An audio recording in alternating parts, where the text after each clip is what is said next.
नमस्कार मित्रांनो, स्वागत आहे तुमचं आपल्या नवीन एका पॉडकास्टच्या सिरीजमध्ये, ज्याचं नाव आहे कोल्हापुरी कट्टा. तर आजची ही सिरीज पूर्ण डिफरंट होणार आहे, कारण आजच्या सिरीजमध्ये सर्वसामान्य माणसातलाच एक निसर्गप्रेमी आणि सर्पमित्र म्हणून ओळख असणारे दिनकर चौगुले सर आज आपल्यासोबत आहेत. तर दिनकर सर, सर्वप्रथम तुमचं सहर्ष स्वागत.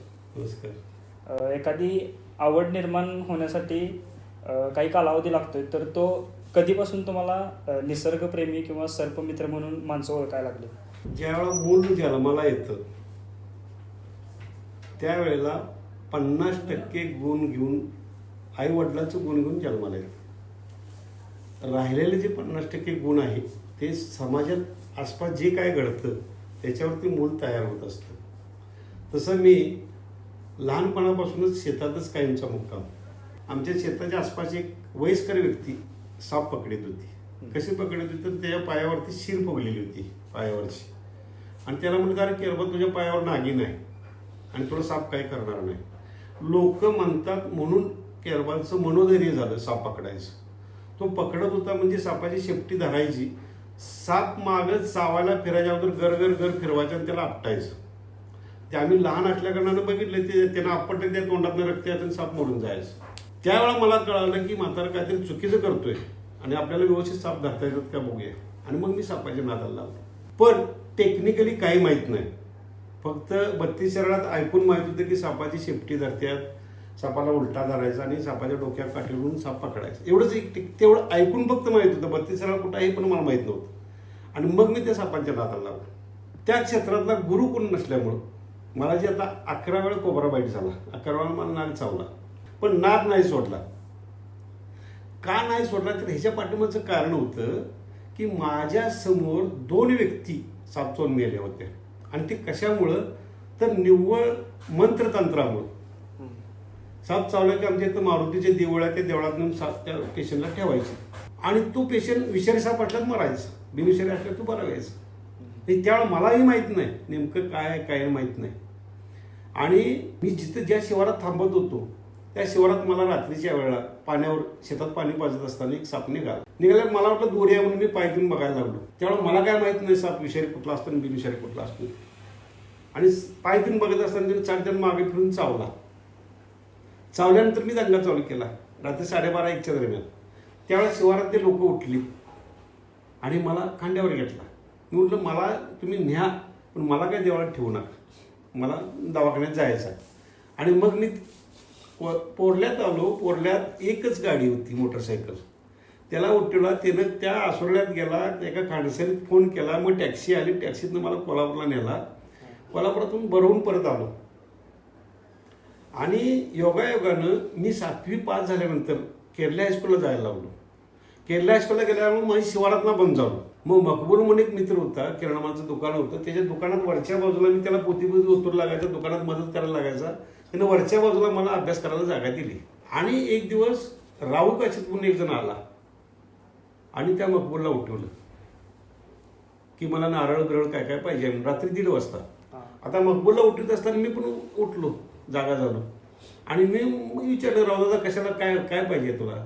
तर नारळ ती पाहिजेत. कशासाठी? आता कशासाठी न्यायला लागलाय? तर त्यानं मला खोटं सांगितलं.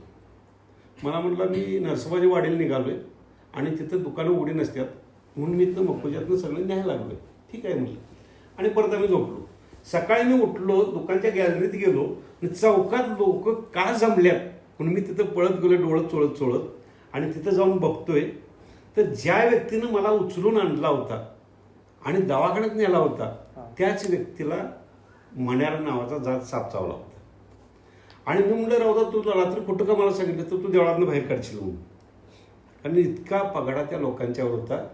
म्हणलं, राहू दादा तुमचा आता वेळ, उपचार करायची वेळ संपलेली आहे, कारण याच्या तोंडाला फेसरला आहे. तरी पण त्यांनी कोल्हापुरात न्यायचा प्रयत्न केला आणि 1-2 तासात त्याचं प्रेत परत आलं. आणि त्या प्रेताजवळ उभा राहून मी त्याच दिवशी ठरवलं की ह्या जगातले माणसंही मरू देणार नाहीत माझ्या समोरची आणि सापही मरू देणार नाहीत. आणि त्या दिवशी मी ते ठरवलं आणि त्या दिवसापासून मी त्या सापांच्या पाठीमागे लागलो. त्यानंतर तुम्ही निसर्गाच्या सानिध्यात कधीपासून गेलात? नाही, लहानपणापासून शेतातच होतो ना, त्यामुळे निसर्ग काय ते जवळ मी बघित होतो. पण ॲक्च्युली त्याच्यानंतर मी त्या सापांच्या जवळ गेलो, सापांचा संग्रह करायला लागलो. आसपासचे लोक आमच्या गावात बघायला लागले. आमच्या गावात गुढीपाडव्याला यात्रा असते. त्या यात्रेत मी असा चौक करायचा सापांचा आणि त्यात आत बसायचं. 50 रुपये तिकीट लावायला लागलो. त्यात मला पैसे मिळायला लागले. लोकांचं प्रबोधन व्हायला लागलं, मला 4 पैसे मिळायला लागले. म्हणून मी त्या सापातनी वाहून घेतलं आणि ते घेतल्यानंतर ते हळूहळू सारखं पेपरला यायला लागलं 80-81 दरम्यान. आणि गाडगीळ म्हणून एक DF होते, जिल्ह्याचे मुख्य साहेब वन खात्याचे, त्यांच्या कानावर ही बातमी गेली की अरे पोर्लं गाव आहे, त्या पोर्ले गावात एक पोरगा असं आहे की ते सापांच्या बरोबर खेळतंय आणि आपल्या डिपार्टमेंटचं काम आहे की प्रत्येक जीव जगला पाहिजे. आणि त्यांनी काय केलं की एका फॉरेस्टरच्या तर्फे मला 2 निरोप पाठवून दिले की साहेबांनी बोलले तुला म्हणून. मला वाटतं साहेब माझ्यावर काहीतरी कारवाई करणार, मी गेलोच नाही. ते गाडगीळ साहेब स्वतः 4 व्हीलर गाडी घेऊन पोर्ल्यात आलेत आणि पोर्ल्यात चौकात त्यांनी विचारलं की ह्या नावाची व्यक्ती साप धरणारी कुठे आहे. आणि मग त्या लोकांनी सांगितलं की इथून वरती जावा, तिथं त्याचा सापाचा संग्रह आहे. आणि ते DF माझ्या त्या सापाच्या संग्रहालयात आलेत, असंच कॉट ठेवला होता आणि मला म्हणलं तुझे साप कुठे आहेत. त्या कॉटवरती बसलेत, खाली चादर सोडले. मी साहेब तिथं खाली आहेत. इकडे तिकडे सगळे साप काढले, त्याने दाखवायला लागलो आणि तिने उलट सुलट प्रश्न विचारायचा प्रयत्न केला. आणि मग त्या गाडगीळ साहेबांच्या लक्षात आलं खरोखर ह्याला जर आपण सरकारी नोकरी दिली वन खात्याची तर इकडे माणसंही वाचणार आहेत आणि सापही वाचणार आहेत. आणि तिने मला नोकरी दिली.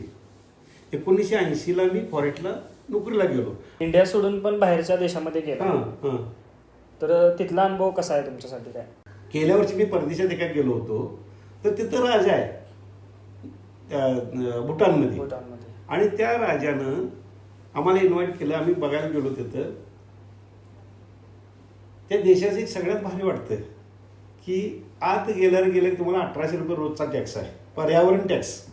तुम्ही कुठल्याही झाडाला हात लावायचं नाही, कुणाची हत्या करायची नाही. तो देश जरी आठवला तरी मनाला समाधान वाटतंय. आणि मग तिथं गेल्यानंतर त्या राजाला एक मी सांगितलं, आम्ही ज्या रेस्ट हाऊसमध्ये थांबलो होतो तिथं, साहेब म्हणलं तुम्हाला थोडीशी झुळूक दाखवतो. म्हटलं फक्त तुम्ही चिडायचं नाही, मी तुम्हाला फक्त चुका दाखवणार. ते म्हणजे तुम्हाला चुका दाखवायसाठीच इथं आम्ही इन्व्हाइट केलं आहे, त्याच्याबद्दल तुम्ही डायरेक्ट बोला म्हणजे काय बोलायचं. आणि मी हळूहळू संध्याकाळी 4:30च्या दरम्यान राजाला घेऊन त्या रेस्टॉरंटच्या एका कोपऱ्यात गेलो. तिथं त्यांचं आउटलेटचं पाणी बाहेर पडत होतं. तिथं म्हणलं साहेब ही झाड कशाचं आहे, त्या लोकांनी विचारा. तिथले लोक कोण काय बोलणार. तर ते म्हणले कशाचं झाड आहे, हे गांजाचं झाड आहे म्हटलं. ते म्हणलं तुम्ही कसं ओळखलं, ही जी फुलं आहेत ना, ही फुलं फुलायला लागले आणि त्याचा जसं जसं अंधार पडेल तसं वाचायला चालू होते. म्हणून मी ओळखतो. दुसऱ्या दिवशी ते राजे घेऊन आम्हाला जंगलात गेले. जंगलात गेल्यानंतर झाडं कशी बोलतात, पशुपक्षी कसे बोलतात हे राजांना दाखवायचे तुम्हाला. राजानं म्हटलं एक हात पाठीमागे बांधा. आता भूटान आणि आपल्या देशमध्ये काहीच फरक नाही, आपल्यातलाच तो एक भाग आहे. आणि त्यांना एक हात मागे बांधायला लावला आणि एका बोराच्या झाडाच्या समोर उभा केला.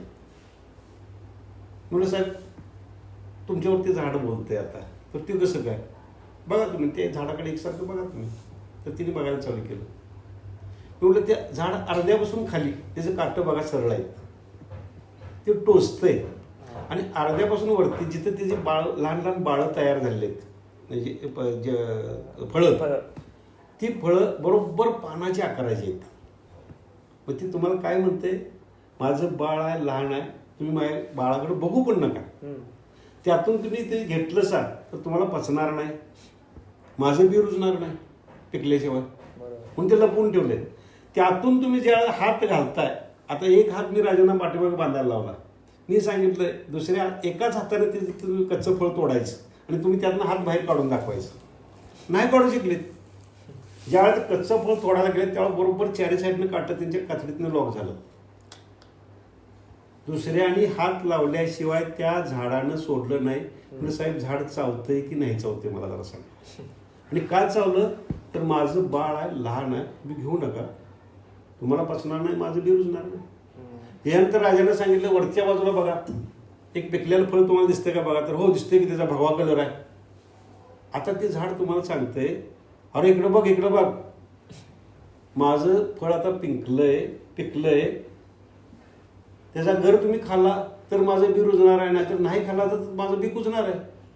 म्हणून आंब्याचा सुद्धा कलर ज्यावेळेला बदलतोय ना, तो जर तुम्ही आंबा नाही खाल्ला तर ती कोई कुजती, म्हणजे खाणारे सुद्धा काही पशुपक्षी पाहिजेत आणि त्यांचं लक्ष अट्रॅक्टिव्ह करायसाठी तू कलर चेंज करत असते झाड. बरोबर. आणि हे सगळं झालं. एवढ्यात राजांच्या त्या पायावर मुंगळ्या चढल्यावरती राजाने सहज हात फिरवला आणि त्या मुंगळीवरून बाजूला गेले. त्याचं माहित नाही मी काय केलं ते. साहेब म्हणलं तुम्ही फक्त जरासं बाजूला अजून बाजूला सरका म्हणलं. अजून त्याच्याने बाजूला सरकवलं, बाजूला घेतलं आणि त्यांची ती सलवार वरती करून दाखवली मी. तुम्ही काय केलंय बघा. त्यावर त्या राजांच्या लक्षात आलं की मी कमीत कमी 10 ते 12 मुंगळ्या मारल्यात.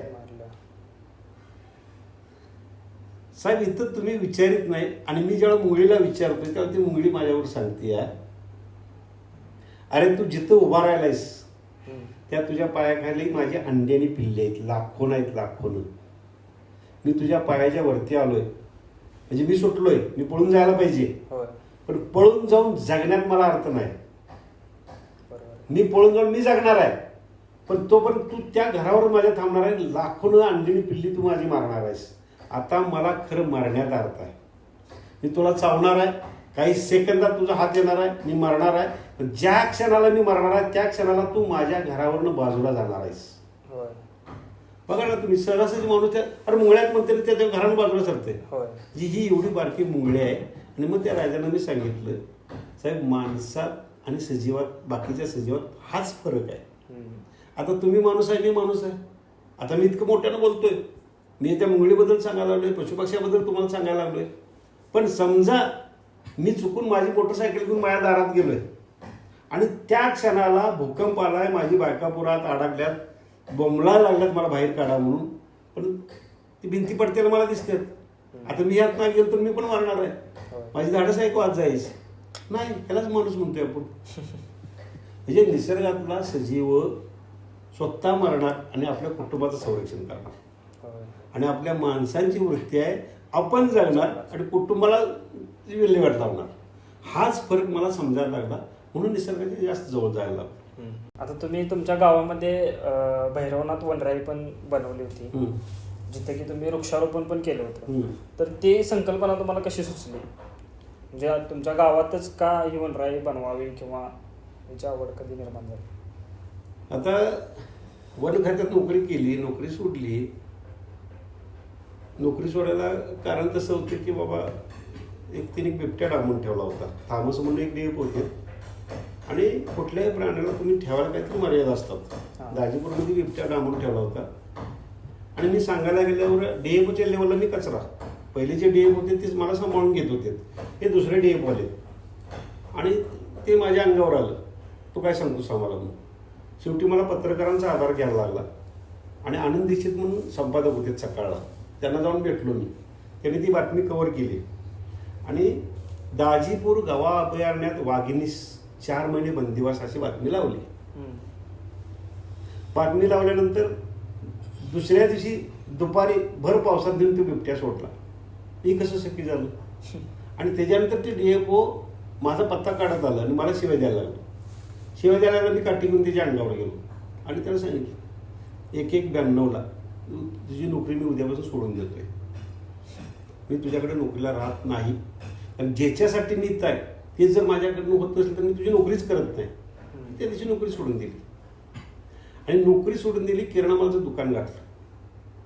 आता त्याच्या अगोदर 89ला माझं लग्न झालं. माझी बायको माझ्या बरोबर असायची. जंगलात तिकडं कुठं जायला तिकडं असायची, रात्रीच असायची. जंगल पेटताना तिनं ते बघितलं होतं, पशुपक्षी कसे मरतात ते, कसे जळतात ते. आणि ते बघितल्यानंतर तिच्या डोक्यात एकच पॅड बसलं की आई निसर्गातली आपल्या पिलासनी कशी जगते. आणि त्या दरम्यान माझ्या बायकोचा हृदयाचा प्रॉब्लेम चालू झाला. होळकर डॉक्टर म्हणून बनायला आहेत. त्यांना मी म्हटलं सर असं आणि जरा चेक करायला लागते. ती शाहूपुरीतीने एका लॅबचा मला पत्ता दिला. त्या लॅबमध्ये जर आम्ही सगळी चौकशी केली तर तिने सांगितलं हार्टचा एवढा मोठा प्रॉब्लेम आहे की तुम्हाला 3.5 ते 4 लाख रुपये खर्च येईल. आता किराणामालाचं दुकान गाठलंय मी, नोकरी सोडून दिली आहे. 15,000 रुपये माझं भांडवल दुकानात. 3.5 लाख कुठलं आणणार? हे बायकोला काय सांगितलं नाही, हे सगळं गुपित ठेवलं. फक्त डॉक्टरने एक सांगितलं की दिनकर एका बाळणपणात सुद्धा तुझी बायको जगती काय माहीत नाही. तरी पण एक मूल होऊ दे, काय होईल ते होईल.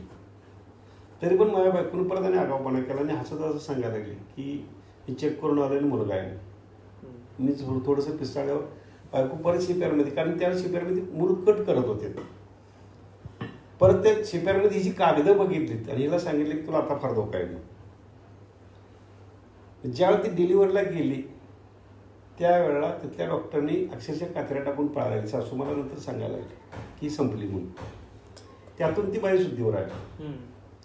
आणि निसर्गातल्या ह्या सगळ्या आया आपल्या पिलांसाठी काय करतात हे बघून त्या बाईच्या डोक्यात ती फॅड तसंच होतं. आणि माझ्या मुलग्याला 1.5 वर्षाचा मुलगा होता, त्याला संडास लागलं तर बायकोला म्हटलं आज दुधाची बिलं झाल्यात, तू मुलग्याला घेऊन पुढं चल, मी पाठीमागे दुपारी येतोय दुकान बंद करून. बायको जिना चढून वरती दवाखान्यात गेली आणि कोलॅप्सून पडली. त्यात हार्टच्या प्रॉब्लेममुळं कोलॅप्सून पडल्यानंतर त्या डॉक्टरनं चेक केलं आणि कागदं बघितलं, त्याला सांगितलं तुमचा एवढा मोठा प्रॉब्लेम आहे. त्या दिवशी त्या बाईनं डोक्यात घेतलं आणि ही जिथं राहीत होती रमणमळ्यात, तिथं एका बाईनं नवऱ्याच्या दारूला कंटाळून आत्महत्या केली होती. आणि त्या बाईची 2 पोरं भीक मागतेली हिनं बघितली होती. ही 2 पोरं भीक मागतेली अधिक निसर्गातली आई पिलांसाठी कशी जगती हे सगळं या बाईच्या डोक्यावर फॅड बसलं. 10/9/93 माझ्या बायकोने शिवाजी पुलावनं खाली 2 मुलासह आत्महत्या केली. आणि त्या दिवसापासून मी ठरवलं की निसर्गातल्या चांगल्या बाबी मी माझ्या बायकोला सांगितल्यामुळं माझ्या बायकोने असं केलं. आणि त्या दिवसापासून मी शिकारी करायला लागलो, भयानक शिकारी. दिवसाला 70-80 हजार रुपयाचं मटण विकलंय मी डुकरांचं. एवढ्या हत्या करायला लागलो. आणि त्या हत्या करीत असताना ती जी सावज आहे तिनं मला शिकवलं की तू चुकीचं करायला लागलास. कसं शिकवलं? आमच्या इथं आराम चोपडे म्हणून आहे टेलर, तो एक दिवस माझ्याबरोबर आला. बॉम्ब घालायचा आम्ही डुकराचं. मग आराम माझ्याबरोबर, ते पोरांची अशी पाळी असायची, कुणी माझ्याबरोबर जायचं. रात्रीचं बॉम्ब घालण्याचं, ते सकाळी जाऊन बॉम्ब काढायचं, ते प्रेत घेऊन यायचं, कट करायचं आणि विकायचं. मग आदाम मग घराकडे आला. आमचं घर सोडून वरती गेल्यावर मी 2 किलोमीटर मी अगोदर सांगितलं आदामला, म्हणलं आदाम बहुतेक डुकार मेले आणि पोरांनी सांगितलं होते डुकराला पाय बांधून खाली आणायला पाहिजे म्हणून. नाही मला आपण जाऊन बघूया अगोदर. आदामला घेऊन जागेवर त्या स्पॉटला गेलो आणि चिर आवाज यायला लागला. मग आदामच्या हातात भाला होता, त्याला म्हणलं आदाम भाला इकडा, तू इथंच थांब. कारण ते जर अंगावर आलं तर दोघं पण जखमी व्हायला लोक. कमरे एवढं मोठं गवत आलं होतं. आणि लपत गेलो आणि त्या स्पॉटला बघतोय तर आई मेली होती आणि आईच्या प्रेताजवळ साप मेली होती. परत माझ्यातला क्रूरपणा काय मेला नाही, तसा जिवंत राहिला, तरी पण शिकारी करायला लागलो. आणि 14 ऑगस्ट 2006 पोरं म्हणले धंदा उद्या 15 ऑगस्ट आणि मटणाचं काहीतरी पाहिजे. 10-15 पोरं घरात जमले. फॉरेस्ट डिपार्टमेंट तरी मला काही करतेच नव्हतं, कारण ह्याला काय करावं तर ह्याला फॉरेस्ट डिपार्टमेंटचं माहिती आहे, आपल्यावर काहीतरी कारवाई करेल. म्हणजे त्यावेळेस दिनकर चौले चांगला होता, शिकारी करत होता, लाकडं चोरत होता, सगळं करीत होता. पण ते किती क्रूर आहे मला नंतर समजायला लागलं. त्या 14 ऑगस्ट 2006 पोरांनी निघून संध्याकाळी 8:30 वाजता माझं घर सोडलं. बंदूक घेतली, वरती गेलोय आणि एका डाव्यातनं क्रॉस करून पलीकडे गेलोय. आमच्यातला एक जण पाठीमागं चालत यायला लागलाय आणि त्यानं आम्हाला सीट मारली. बोललं की ती लांडोरी एका झाडावर होती, बोललं की ती लांडोरी उडून जाणार. सीट मारल्यानंतर आम्ही परत पाठीमागं आलो आणि त्यानं खुलवून दाखवलं, न बॅटरी मारता अंधारात इथं लांडोरी बसली आहे म्हणून. लांडोरीचा झोपका असा त्या झाडात दिसत होता, ती हालचाल तिची दिसत होती. मी विचार करायला लागलोय, एवढ्या सगळ्या हालचालीतनं हिनं उडायला पाहिजे, का उडली नाही? एवढ्या ज्याच्या हातात बंदूक आहे त्यानं फायर केला, त्या लांडोरीला खाली पाडली आणि बघतोय तर दोन्ही पंखात 2 पिल्ली होती. मी उठलो तर माझ्या पिल्लांचं काय होणार म्हणून त्या आईनं केली ती आत्महत्या होती. ते माझं शेवटचं मांस खाणं. त्याच दिवशी एकसारखं मी तिकडे बघित उभा राहिलो. ती लांडोरी म्हणजे माझी बायको, ती 2 पिल्ली म्हणजे माझी मुलं. मी इथून पुढं कुणाची हत्या करणार नाही. त्या दिवसापासून माझी सगळी व्यसनं बंद केलीत आणि दिवसाला 250 ते 300 रुपयाच्या पिगम्या चालू केल्या आणि त्याचं 23 जुलै 2013ला मी पहिलं झाड लावलं. माझ्या गावाच्या शेजारी मला जंगल करायचं आहे, पण जमीन आपली नाही. फॉरेस्टला जाऊन विचारलं, म्हणलं जमीन तुमची आहे, झाडं लावायला काय अधिकार आहे? तर लावा म्हटले तिने, तुम्ही सांगले लावा म्हणून. ही माझी जिद्द काय होती की त्या सगळ्या पशु पक्ष्यांनी आमच्यात यायला पाहिजे. बरोबर. आणि आताची परिस्थिती चांगली होती, चांगली व्यवस्थित जर झालं तर रोज एक दोन सडी पोरल्यात येत होत्या. म्हणजे जसं राळेगण सिद्धी आहे, जसं ते अण्णा हजारेचं गाव आहे, तसं आमचं गाव एक ना एक दिवस फेमस व्हावं. याला कारण काय तर फक्त माझी बायकोनी पोर. पण हे आमच्या गावच्या लोकांना बघावं नाही, कारण माझी जनावर कुठं चरायची, माझी बकरी कुठं चरायची, आणि ही लोक तक्रार करायला लागले. फक्त दिनकर चौधरीची 4 मतं आहेत, धनगर लोकांची किंवा जनावर चालणाऱ्यांची 400 मतं आहेत. त्यामुळे त्यांची बाजू घेतली आणि तिने माझ्यावर तक्रार केली. 353चा गुन्हा दाखल सध्या डिस्ट्रिक्ट कोर्टात चालू आहे. हे दुर्दैव आहे की चांगलं काम करणाऱ्याला शत्रू भरपूर उभा राहतात. म्हणून मी प्रत्येकाला सांगतो, तुम्हाला जर शत्रू पाहिजे असेल तर पहिले चांगलं काम करायचं होतं. आणि आताची परिस्थिती आहे की झाडं सगळे तुटून जायला लागले तिथली. माझं काय जिद्द होती की बाबा माझं गाव सगळीकडे जायला पाहिजे, बरोबर, माझ्या गावचं नाव सगळीकडे जायला पाहिजे. तुला सांगतो, एक व्यक्ती आली संध्याकाळी 4च्या दरम्यान, ऑडी गाडी आहे, नवरा बायको 2 जण आले. टाइम्स ऑफ इंडियाला पहिल्या पानावर माझी मुलाखत आली की ही व्यक्ती झाडं कशी लावती, झाडं कशी जगवती, निसर्ग पर्यावरणाचं कसं संवर्धन करते. आता ही मुलाखती आज छापतात, पण त्या टाइम्स ऑफ इंडियानं पहिल्या पानावर मुलाखत छापली. ही व्यक्ती घेऊन आली, म्हटली दिनकर चौधरी कोणतरी, मुली मीच आहे. तर तुमचं जंगल कुठं तर वरती आहे, तर आम्हाला बघायचं आहे, चला मुलं दाखवतो. त्या व्यक्तीला त्याच्या बायकोला घेऊन वरती गेलो. प्रत्येक झाडाच्या बुंद्यात ड्रीप होता. पहिल्यांदा मी कावडीनं पाणी काढलं, गावच्या टाकीतलं कावडीनं पाणी काढायचं, कावडीनं पाणी घालायला चालू केलं. 400 झाडं होती, तोपर्यंत जमत होतं मला पाठीचं. जसं जसं मी विस्तार वाढवायला लागलो, माझं झाडं, फॉरेस्ट डिपार्टमेंटची लावलेली झाडं, त्या सगळ्यांना पाणी फिरवायला लावली मी. मग मोटर आणलं, मोटर आणून जसं जसं माझ्याकडे पैसे साठतील तसं तसं मोटर आणलं, ड्रीप केलं. ग्रामपंचायतनं पाणी दिलं होतं, ग्रामपंचायतनं पाणी दिलं होतं आणि ते सगळं व्यवस्थित जगायला लागलं होतं. हे सगळं व्यवस्थित करताना ती घरात आलो, त्या व्यक्तीनं चहा घेतला. त्या जंगलाला लागूनच माझं घर आहे. आणि काय न सांगता चेकबुक काढलं आणि 28 लाखाचा चेक दिला होता की माझ्या नावचं इथे काहीतरी करा. साहेब म्हटलं दिनकर चौधरी स्वार्थासाठी ह्यात काही चाललेलं नाही, फक्त माझ्या बायका पोरांची आठवण आहे आणि निसर्ग आणि पर्यावरणाचं संवर्धन व्हायला पाहिजे. प्रत्येक माणसाबद्दल प्रत्येक जीव जगला पाहिजे यासाठी दिनकर चौधरी काम करतोय.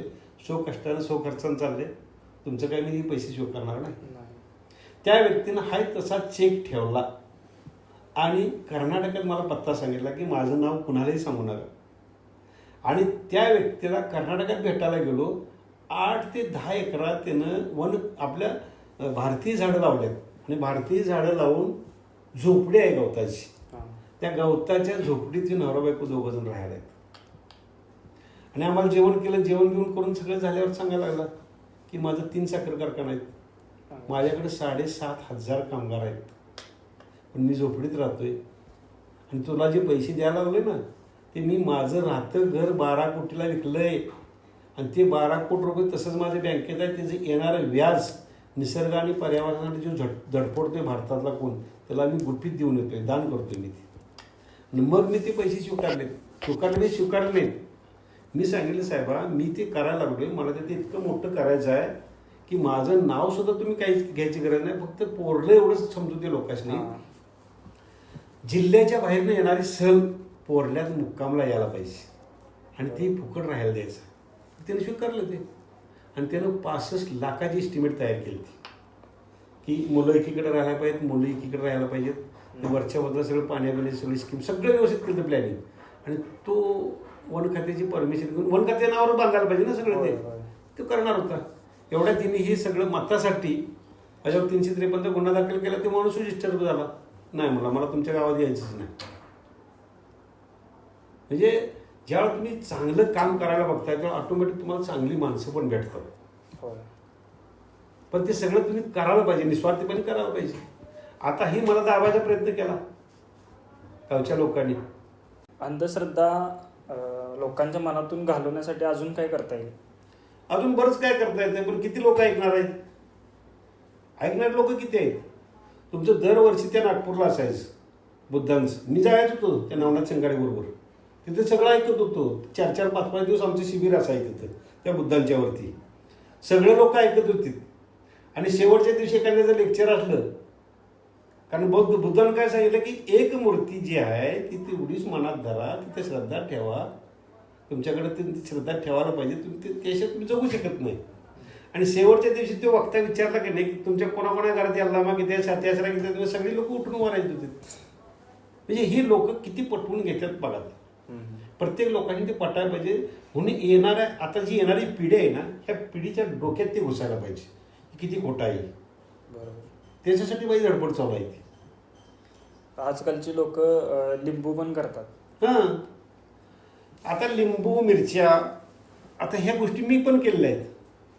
मला साधारण कळायला लागलं भूतभीत काही नाही.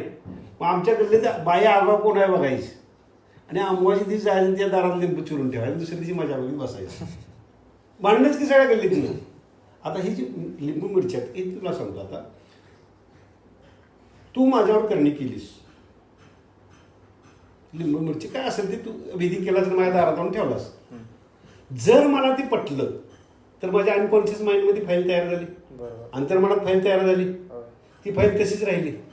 आता माझं समजा काय काम आहे, मी आता साप पकडतोय, समजा हातात माझ्या नाग आहे, आणि त्याच वेळेला जर तुझी ती फाईल ओपन झाली, तुम्ही सक्सेस कधी होताय? तुमचं कॉन्शियस माइंड अनकॉन्शियस माइंड जर एकत्र आला असेल तर तुम्ही कुठल्याही कामात सक्सेस होताय. त्या दोन्ही मनापैकी तुमचं जर एक मन जागेवर नसेल तर 100% ॲक्सिडेंट तुमचा ठरलेला आहे, लक्षात ठेवायचं. आणि ह्या लिंबू मिरचीचं जर तुमच्या लक्षात आलं तर त्यावेळेला तुम्ही तिथं तुमचं लक्ष नाही, ॲक्सिडेंट होणार. त्याला तुम्ही म्हणणार ती भूत लागले किंवा त्याची करणी लागली. कुणी बघितली करणी काय? मी आता जिथं माणसं पेटवित्यात त्याचा रॅक निघाले बघा बिळा जाईल त्याच्यावर झोपतोय मी. अमावास दिवशी जाऊन झोपतोय. काय त्यात काहीच नाही. एक ठिकाणी तर एक व्यक्ती आली आणि तिने मला विचारलं, तुम्ही सगळं ठीक आहे पण माणूस ज्यावेळेस पेटत असते की त्याचं मांस उडतंय ना, त्याचं घाण आहे का नाही? त्याला म्हटलं इकडे स्मशानातच. त्याला मी दाखवलं, खुरपं त्याच्या हातातलं घेतलं, त्या खुरप्याने तिची टलपर काढून दाखवली त्या रॅकची. अरे हे जळतंय लोखंड सगळं. ह्यात तिथं जीवाणू विषाणू काय राहणार आहे? दुसरा एक चमत्कार चालू झाला स्मशानात, घोबड आणि पिंगळं. तर घोबड जे आहे ना अमेरिकेचा राष्ट्रीय पक्षी आहे, पण आम्ही त्याला अपशकुन मानायला लागलोय. याला कारण एकच आहे की घोबडं फक्त आणि फक्त स्मशानात दिसतात. घोबडं ही निशाचर पक्षी आहेत, ती फक्त आणि फक्त अंधार पडल्यावरच बाहेर पडतात आणि स्मशानात असतात. स्मशानात का असतात आपल्याला माहीत नाही. आपल्यातली एखादी जर व्यक्ती वारली तर आपण काय करतोय, कुणाचा निवड ठेवतोय बघूया, म्हणजे आपापली गठडी नेऊन त्या स्मशानात ठेवतोय आपण.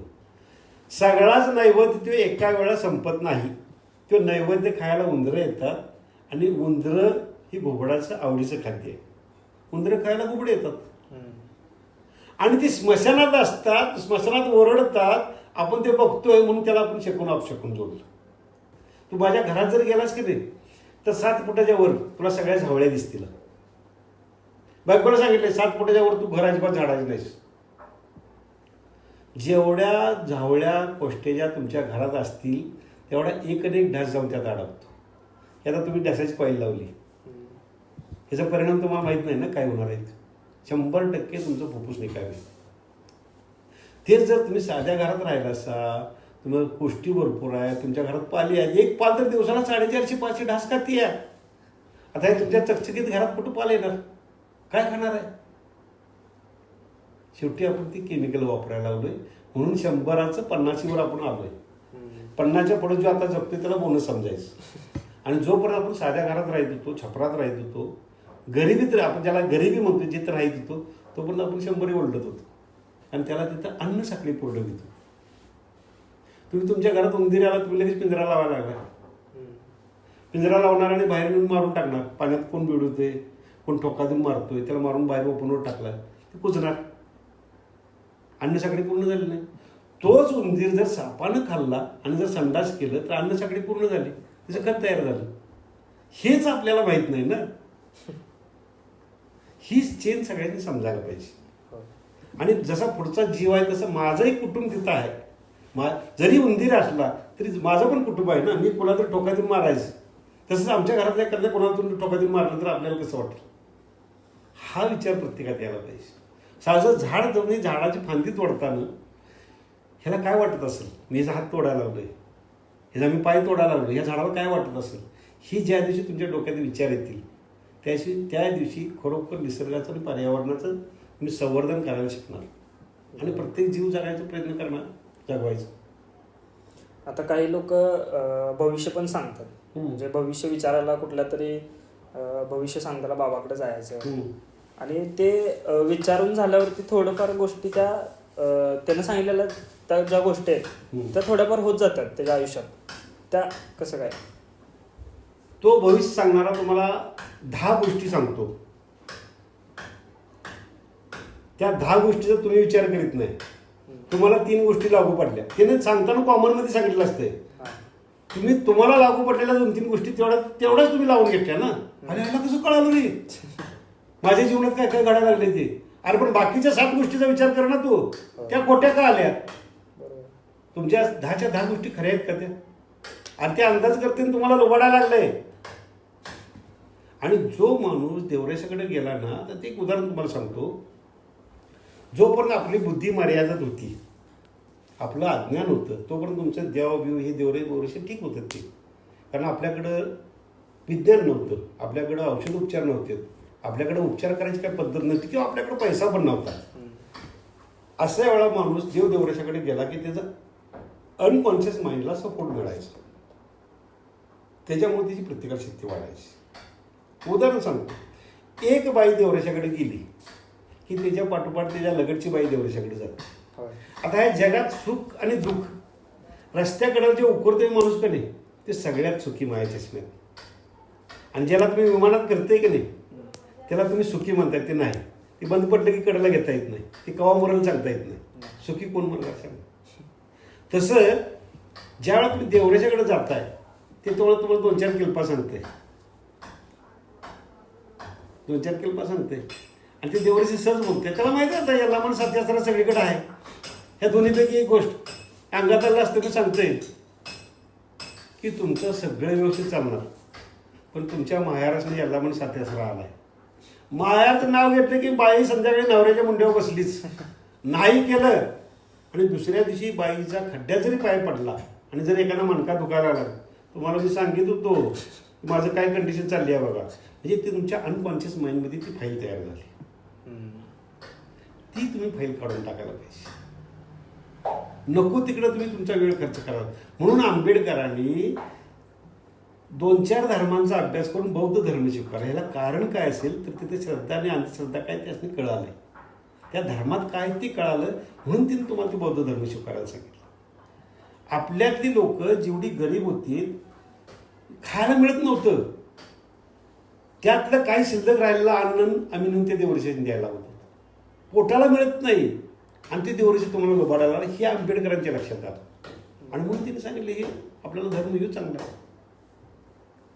तेच आमच्या लक्षात आलेलं नाही. आता बौद्ध म्हणून तिकडे हीन वृत्तीनं बघितलं जातं, हीन वृत्तीनं बघितलं जातं. पण ते धर्म काय ते बघा ना. मी धर्मांचा पण अभ्यास करायला लागलोय. मी हिंदू असू दे, मुस्लिम असू दे, ख्रिश्चन असू दे, बौद्ध असू दे, प्रत्येक धर्मावर मी लिहायला लागलोय. धर्म म्हणजे काय? आपापल्या समाजातील लोकांचं शारीरिक आरोग्य, मानसिक आरोग्य चांगलं राहावं म्हणून केलेली सिस्टीम म्हणजे धर्म. पण तुमची जर बुद्धी जर त्या लेवलची नसेल तर त्याला पण काहीतरी मर्यादा ठेवा. हे कुठल्याही गोष्टीला मर्यादा असतात. समजा तुम्ही साधं घरात जेवताना भात जरी मर्यादेपेक्षा जास्त खाल्ला असा तरी ते अन्न न राहता त्यात विषबाधा होण्याची शक्यता आहे. त्या मर्यादा आपल्याला समजायला पाहिजे. त्या मर्यादा आपण जर प्रत्येकाला समजल्या तर खरोखर निसर्ग आणि पर्यावरण राहणार आहे. पण लोक नाही, मला कळ म्हणतात ती स्मशानात जाऊन झोपते, ते आग्यामऊ धरतंय, ते कुठं ते नागच धरतोय, कुठं वाघच धरतोय. अरे पण का धरतोय ते बघा ना. ते पाठ मग काय कारण आहे? आपण सगळे राहिलो तर राहणार हेच माहीत नाही ना आपल्याला. ते आपण सगळी व्यवस्थित राहिलो तरच राहणार आहे. बरोबर. आता आईन्स्टाईननं काय सांगितलंय, ज्या दिवशी मधमाशी ह्या निसर्गातनं गायब होईल त्याच्यानंतर बरोबर 10 ते 15 वर्षानंतर मानवजात नामशेष होणार आहे. का सांगितलं असं? आपल्यातलं एखादं जर मूल आंधळं पांगळं जर असेल आणि जर आपण डॉक्टरांच्याकडे घेऊन गेलो तर डॉक्टर तुम्हाला सरळ विचारतात, तुमच्या लग्न झाल्यात का? आपल्याला जर लग्न झालं तर जीन्स तिथल्या इथं फिरतात आणि आंधळं पांगळं मूल जन्माला येतं.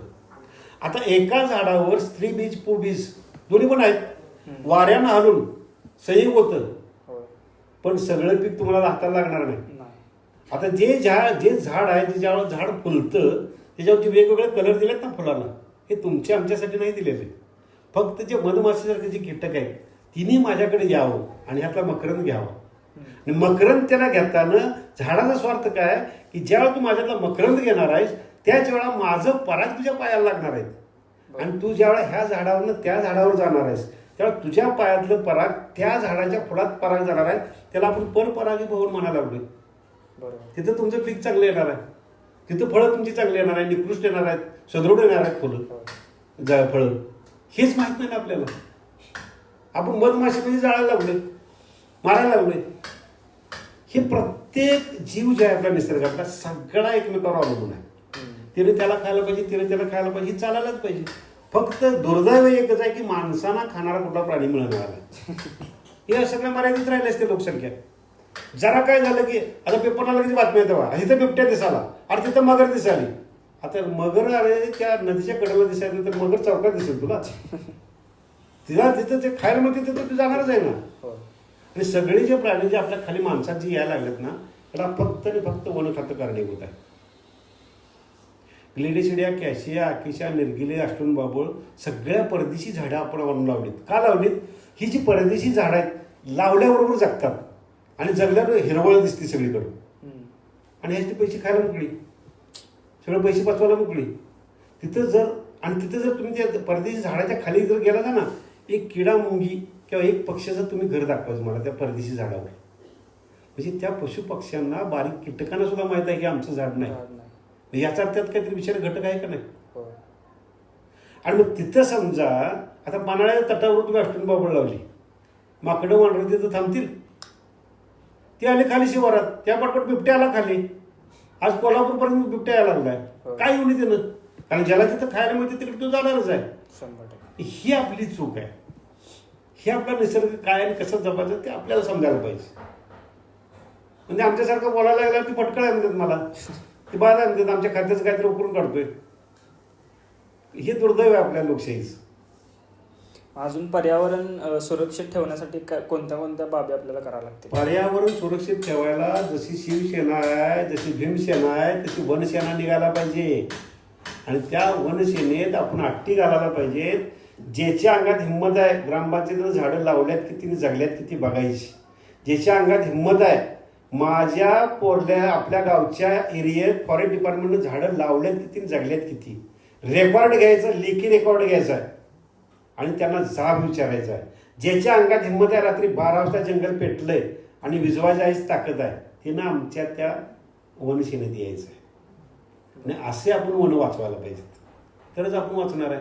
कारण आता माझं पासष्ट चालू आहे, मी निघालोय, मला काय अडचण नाही. पुढची पिढी जर जगवायची झाली तर प्रत्येक जीव जगला पाहिजे, तर पुढची पिढी जगणार आहे. चल, बराच वेळ आपण डिस्कशन चालू आहे, वेळाभावी आपण थांबूया इथंच. तुम्ही आपल्या कोल्हापुरी कट्ट्यावरती आल्याबद्दल तुमचं आभारी आहे. आणि हा एक्सपिरियन्स तुम्हाला कसा वाटला इथं आल्यावर? नाही, बरं वाटलं की जरा काहीतरी आहे, जरा तरुण आहेस आणि तुमच्या वयाचीच आमच्याकडे पाहिजे. अगदीच वयस्कर सांगायला पोरांनी पटत पण नाही.